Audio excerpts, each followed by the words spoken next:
आज हम इस वीडियो में जानेंगे महाशिवरात्रि की व्रत कथा क्या है।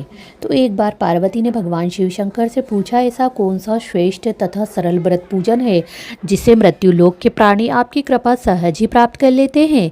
उत्तर में शिवजी ने पार्वती को शिवरात्रि के व्रत का विधान बताकर यह कथा सुनाई। एक गाँव में एक शिकारी रहता था। पशुओं की हत्या करके वह अपने कुटुंब को पालता था। वह एक साहूकार का ऋणी था, लेकिन उसका ऋण समय पर न चुका सका। क्रोधवश साहूकार ने शिकारी को शिवमठ में बंदी बना लिया। संयोग से उस दिन शिवरात्रि थी। शिकारी ध्यानमग्न होकर शिव संबंधी धार्मिक बातें सुनता रहा। चतुर्दशी को उसने शिवरात्रि की कथा भी सुनी।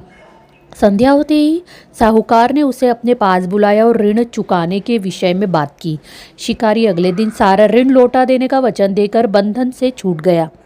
अपनी दिनचर्या की भांति वह जंगल में शिकार के लिए निकला, लेकिन दिन भर बंदी गृह में रहने के कारण भूख प्यास से व्याकुल था। शिकार करने के लिए वह एक तालाब के किनारे बेलवृक्ष पर पड़ाव बनाने लगा। बेलवृक्ष के नीचे शिवलिंग था जो बेलपत्रों से ढका हुआ था। शिकारी को उसका पता न चला। पड़ाव बनाते समय उसने जो टहनियाँ तोड़ी वे संयोग से शिवलिंग पर गिरी।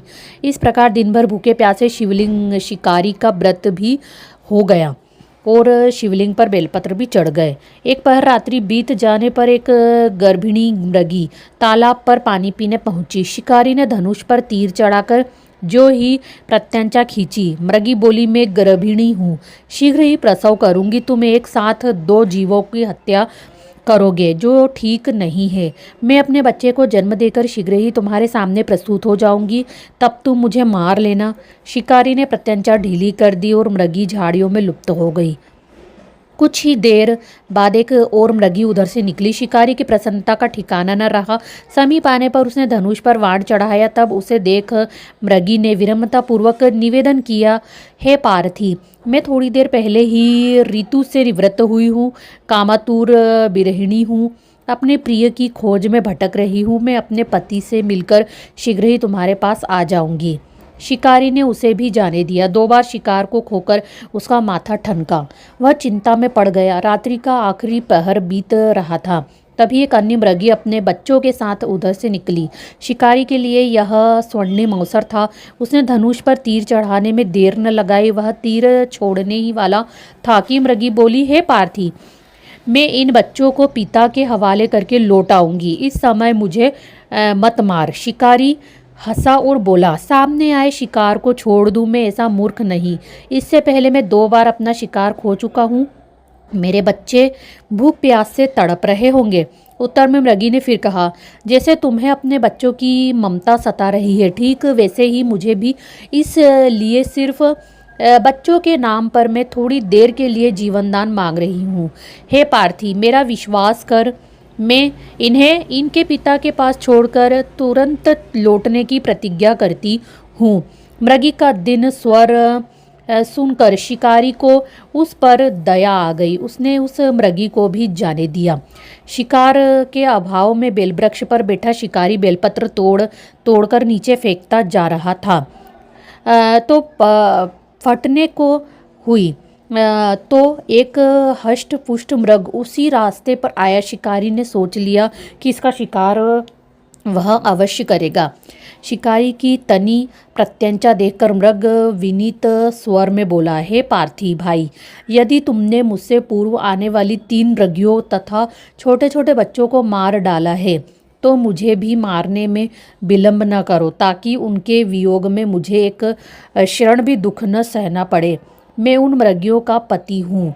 यदि तुमने उन्हें जीवनदान दिया है तो मुझे भी कुछ क्षण जीवनदान देने की कृपा करो। मैं उनसे मिलकर तुम्हारे सामने उपस्थित हो जाऊंगा। मृग की बात सुनते ही शिकारी के सामने पूरी रात का घटना चक्र घूम गया। उसने सारी कथा मृग को सुना दी। तब मृग ने कहा, मेरी 3 पत्नियां जिस प्रकार प्रतिज्ञाबद्ध होकर गई हैं, मेरी मृत्यु से अपने धर्म का पालन नहीं कर पाएंगी। अतः जैसे तुमने उन्हें विश्वासपात्र मानकर छोड़ा है, वैसे ही मुझे भी जाने दो। मैं उन सब के साथ तुम्हारे सामने शीघ्र ही उपस्थित होता हूँ। फिर उपवास, रात्रि जागरण तथा शिवलिंग पर बेलपत्र चढ़ाने से शिकारी का हिंसक हृदय निर्मल हो गया था। उसने भगवत शक्ति का वास हो गया था। धनुष तथा बाण उसके हाथ से सहज ही छूट गए। भगवान शिव की अनुकंपा से उसका हिंसक हृदय करुणामयी भक्ति भावों से भर गया। वह अपने अतीत के कर्मों को याद करके पश्चाताप की ज्वाला में जलने लगा।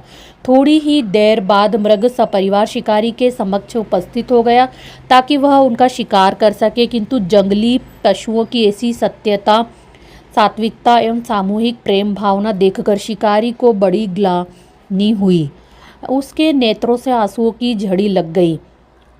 उस मृग परिवार को न मारकर शिकारी ने अपने कठोर हृदय को जीव हिंसा से हटा सदा के लिए कोमल एवं दयालु बना लिया। देवलोक से समस्त देव समाज भी इस घटना को देख रहा था। घटना की परिणति होते ही देवी देवताओं ने पुष्प वर्षा की, तब शिकारी तथा मृग परिवार मोक्ष को प्राप्त हुए।